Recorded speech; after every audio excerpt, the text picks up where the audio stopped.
আজকে আপনাদের জানাবো রাজশাহী থেকে কুয়াকাটা বাস ভ্রমণে সকল তথ্য এবং কত টাকা খরচ হয়, কিভাবে যাবেন সবকিছু জানাবো আজকে আপনাদের। রাজশাহী থেকে কুয়াকাটা কিন্তু কোনো এসি বাস নাই, নন এসি বাস, আর ভালো মানে তেমন বাস নাই। যে বাসটা আসছে সেই বাসটা দেখাবো আপনাদের। ভিডিওটি ভালো লেগে থাকলে অবশ্যই লাইক করবেন এবং সাবস্ক্রাইব করে যাবেন। রাজশাহী থেকে কুয়াকাটা বাসে যেতে হলে আপনাকে প্রথমে যেতে হবে ঢাকা বাস কাউন্টারে। আমি সিলাইন বাসে রাজশাহী থেকে কুয়াকাটা বাসে ভ্রমণ করি।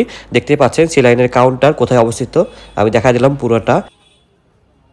ঢাকা বাস কাউন্টারে যে একটু সামনের দিকে যেতে হবে, সামনের দিকে গেলে কিছু হোটেল আছে, খাবার হোটেল পার হওয়ার পরেই এই সি লাইনের কাউন্টার।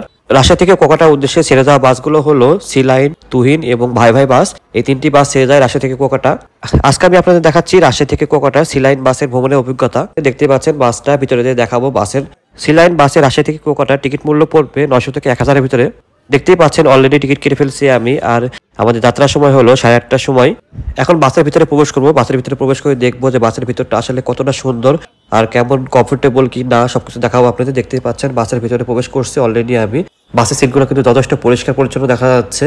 দেখতে পাচ্ছেন বাসের ভিতরে কন্ডিশন কেমন, আপনাদের কাছে কেমন লাগছে অবশ্যই জানাবেন। যেহেতু রাজশাহী থেকে কুয়াকাটা লাইনে সব বাস লোকাল সার্ভিসের, আমার কাছে সি লাইন বাসের কন্ডিশন বেশি ভালো লাগছে, এই কারণে সি লাইন বাসে ভ্রমণ করলাম।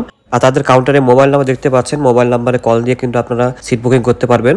রাতে আলোর ধর্মে শহর থেকে আমাদের কুয়াকাটা উদ্দেশ্যে যাত্রা শুরু হয় রাত 8:30টার সময়। অন্যান্য লোকাল বাসে ভ্রমণ করার সময় অনেক বেশি ঝাঁকুনি হয়, কিন্তু দেখতে পাচ্ছেন এই বাসে কিন্তু তেমন একটা ঝাঁকুনি নাই। 8:30টার সময় বাসে যাত্রা শুরু হয় আর আমরা 2 ঘন্টার ভিতরে পৌঁছে যাই হলো কুষ্টিয়াতে।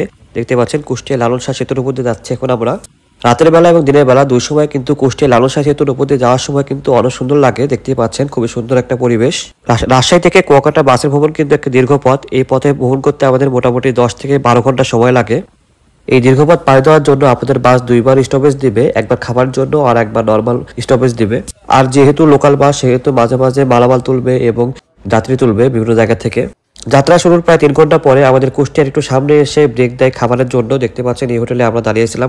যেহেতু পথটা দীর্ঘ এই কারণে সারা রাতের জার্নি, এই জন্য আমরা খাওয়া দাওয়া করে সেরে নিই এই হোটেলেই। খাওয়া দাওয়া শেষ করার পরে আমরা আবার যাত্রা শুরু করি আর 8:30টার সময় রওনা দিই আমরা। আর সকালবেলা 7টার সময় আমরা পৌঁছাই, তো প্রায় 10 ঘন্টার মতো সময় লাগছে।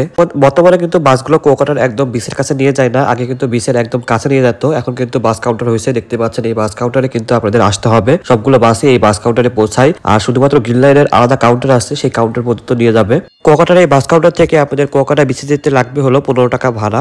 রাজশাহী থেকে কুয়াকাটার বাসের যে যাত্রার আমি অভিজ্ঞতা আপনাদের সাথে শেয়ার করলাম, সেটা কেমন লাগলো অবশ্যই জানাবেন। কোনো তথ্য লাগলে কমেন্ট করে জানাবেন, তথ্য লাগবে।